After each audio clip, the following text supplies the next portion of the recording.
आज हम एक्सरसाइज 5.1 के क्वेश्चन नंबर 4 से स्टार्ट करेंगे। क्वेश्चन नंबर 4 में दिया हुआ है find the angle which is equal to its complement.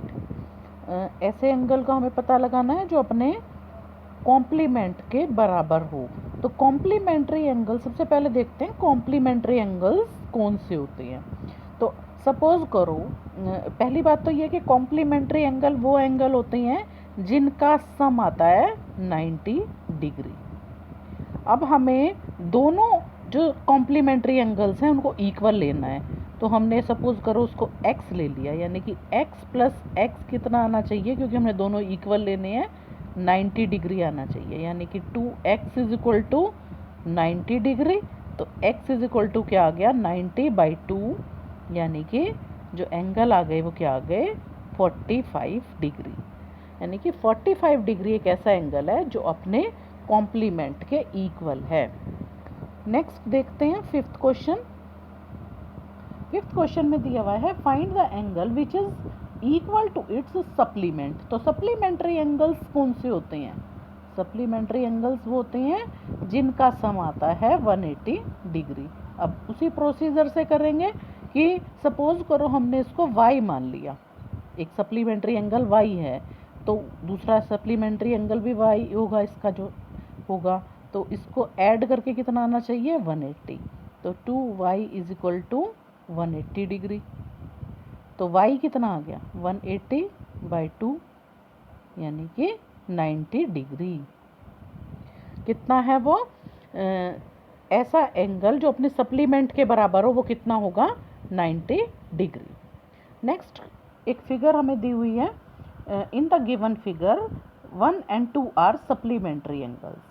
अब इस फिगर में हमें ये जो दिए हुए हैं 1 और 2 वो एक दूसरे के सप्लीमेंट्री एंगल्स हैं, क्योंकि वो उनका सम करने पर 180 डिग्री आ रहा है।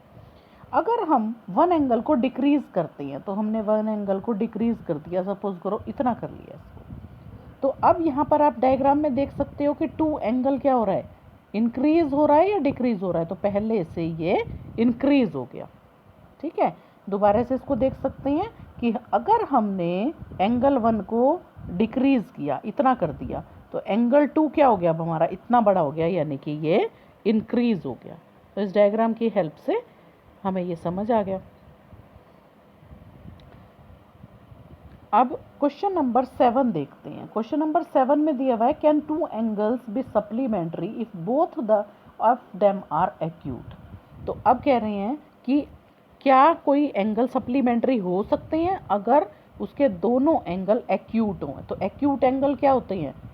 एक्यूट एंगल का मतलब होता है उनको होना चाहिए क्या 90 डिग्री से कम। तो सपोज करो एक एंगल हमारा 80 डिग्री है, तो दूसरा एंगल हमारा कितना होगा, इसका सप्लीमेंट्री एंगल 100 होगा, तभी तो इसको मिलके 180 बनेगा। यानी कि ये वाला एंगल तो हमारा फिर एक्यूट नहीं रहा। ऐसे ही एक और एग्जांपल से हम समझते हैं कि अगर हमने ये 70 डिग्री ले लिया, तो दूसरा हमारा क्या होएगा 110 डिग्री। यानी कि कभी भी दो एक्यूट एंगल्स मिलके सप्लीमेंट्री एंगल्स नहीं बना सकते। अब कहते हैं क्या दोनों एंगल्स ऑब्ट्यूस एंगल हो सकते हैं? ऑब्ट्यूस एंगल का मतलब क्या है 90 डिग्री से अबव। तो अगर एक हमारा 100 डिग्री का है, ठीक है, तो दूसरा भी हमारा क्या होना चाहिए 90 से अबव होना चाहिए। तो वो तो हो ही नहीं पाएगा, क्योंकि यहाँ पर क्या आ गया 80, मिला के 180 होना चाहिए। तो दोनों ऑब्ट्यूस एंगल नहीं हो सकते। ऑब्ट्यूस एंगल का पेयर कभी भी सप्लीमेंट्री एंगल नहीं हो सकता। क्या वो राइट एंगल हो सकते हैं? तो ये देखिए यहाँ पर इस डायग्राम में, तो क्या है ये वाला एंगल हमारा राइट एंगल है और ये भी राइट एंगल, और इन दोनों को जब हमने प्लस कर दिया तो यहाँ पर एंगल बन गया 180 डिग्री का लीनियर पेयर। यानी कि ये दोनों एक दूसरे के सप्लीमेंट्री हैं। अब अगर अगला क्वेश्चन है question number 8, an angle is greater than 45 degree. अगर एक एंगल 45 से ज़्यादा है, ठीक है, तो इसका कॉम्प्लीमेंट्री एंगल कितना होगा? क्या वो बड़ा होगा 45 से, या इक्वल होगा, या छोटा होगा? तो अब हमें पता है कि एक एंगल 45 से बड़ा है, 45 से बड़ा कुछ भी ले लेते हैं, 50 ले लिया हमने कि एक एंगल अगर हमारा 50 है तो दूसरा एंगल हमारा कितना होगा, 90 माइनस 50 करके देख लो तो कितना आता है 40। तो दूसरा एंगल हमेशा हमारा क्या आएगा, 45 डिग्री से कम आएगा।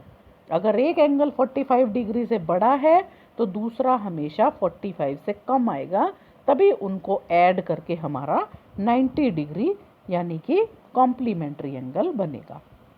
ठीक है, तो ये आपके क्वेश्चंस 4 से 8 तक क्वेश्चन हो गए। नेक्स्ट टॉपिक में हम आपको आगे के क्वेश्चंस कराएंगे।